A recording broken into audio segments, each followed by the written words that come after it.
მოგესალმებით ჩემო მაყურებლებო. თუ ფიქრობთ რომ ჩვენს პლანეტაზე ვეღარაფერი გაგაოცებთ, მაშინ თქვენ ძალიან ცდებით, რადგან წყალქვეშ არსებული ნაგებობები ნამდვილად გაოცებულს დაგტოვებთ. წყრეები, პირამიდები, გზები და ბილიკები. ეს ყველაფერი წყალქვეშ იქნა აღმოჩენილი და ჩვენში იწვევს კითხვას რატომ.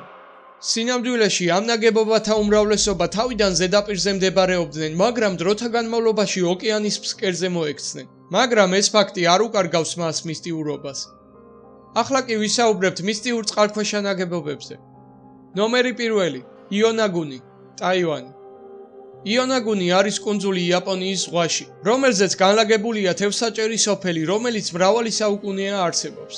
ამ კუნძულის სამხრეთით ერთხელ მკვინთავმა არც თუ ისე ღრმა წყლებში აღმოაჩინა ძველი კლდოვანი ფორმაციები. ამ აღმოჩენას ადგილი ჰქონდა 1985 წელს და თითქმის იმ წელსვე მოხდა მისი ისტორიულ ძეგლად აღიარება. მეცნიერების დასკვნით ეს ფენომენი ბუნებრივი ეროზიის შედეგად ყოფილა წარმოშობილი და ბოლოს კი ადამიანის დაეხმარა საბოლოო სახის ჩამოყალიბებაში. ადამიანმა დაამუშავა მეგალითები და მისცა მათ სკულპტურული ფორმის და რა თქმა უნდა აქ გამოყენებული იყო ძველი ცოდნა, რაც აუცილებელი გახდათ ასეთი საქმიანობისთვის. შემზარავია იმის წარმოდგენა, რომ კაცობრიობის ცოდნა განათლება მხოლოდ ჩვენს წელთაღრიცხვამდე 7000 წელს არ აღემატება. ნომერი 2. დვარკა, ინდოეთი. საუკუნის მიწურულს წყალქვეშა არქეოლოგებმა გააკეთეს ჩვენი დროის ყველაზე დიდი აღმოჩენა, უძველესი წყალქვეშა ქალაქი, რომელიც მიწისძვრის შედეგად ჩაიძირა. დვარკა მისტიური ძველი ნაქალაქარი დათარიღებულია ჩვენს წელთაღრიცხვამდე 7500 წლით. ეს არის ძალიან დიდი ქალაქი, რომელიც კილომეტრებზე არის გადაჭიმული, რომელსაც გააჩნია ჩვეულებრივი სიმეტრიულად დაგებული გზები, ქვის სახლები, სასახლეები და სალოცავი ტაძრები. ამ აღმოჩენამ მთლიანად გადაატრიალა მეცნიერთა სამყარო, ვინაიდან დვარკა სამჯერ უფრო ძველი იყო ვიდრე პირველი ქალაქის ტიპის დასახელება დედამიწაზე. ნომერი 3. ბინიმის გზა, ბაჰამის კუნძულები.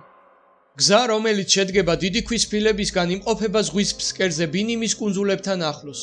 ამ გზის სათავე მდებარეობს თვითონ ბინიმის კუნძულზე და პირდაპირ ზღვისკენ მიემართება.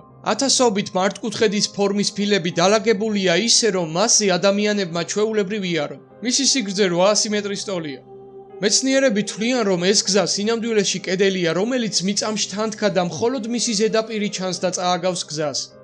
ტერმინი გზა ზღვისკენ ჯერ კიდევ გაურკვეველია, ვინაიდან ეს ნაგებობა თარიღდება 15000 წლით. ნომერი 4. უძველესი სასაფლაო, ისრაელი. 2003 წელს გალილეის ზღვაში აღმოჩენილი იქნა უცნაური ნაგებობა.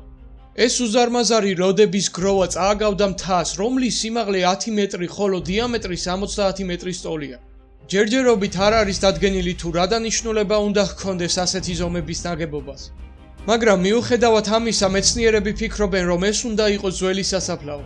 ამ ბაზალტური ნაგებობის მთლიანი წონა დაახლოებით 60000 ტონას უნდა აღემატებოდეს. ესეთი გეგმის ნაგებობა ერთადერთია წყალქვეშ აღმოჩენილთა შორის და ის თარიღდება დაახლოებით 12000 წლით. ნომერი 5. პირამიდა, კუბა. კუბის სანაპიროსთან ახლოს მდებარე პირამიდები გაიხსნა 2001 წელს. გასაოცარი არის ის, რომ ეს პირამიდები სტრუქტურულად სრულყოფილია და არის აშენებული 6700 მეტრის სიღრმეზე. სამწუხაროდ ამ მიზეზის გამო ვერ ხერხდება მათი შესწავლა. ასე რომ მისი გახსნის და კვლევის შედეგები ჯერ კიდევ არ არის ცნობილი. ერთადერთი ინფორმაცია, რაც ვიცით, არის იმ ნივთების აღმოჩენების ასაკი, რაც აღმოჩენილი იქნა პირამიდებთან ერთად და სავარაუდო ასაკი 50000 წელს უნდა შეადგენდეს ჩვენს წელთაღრიცხვამდე.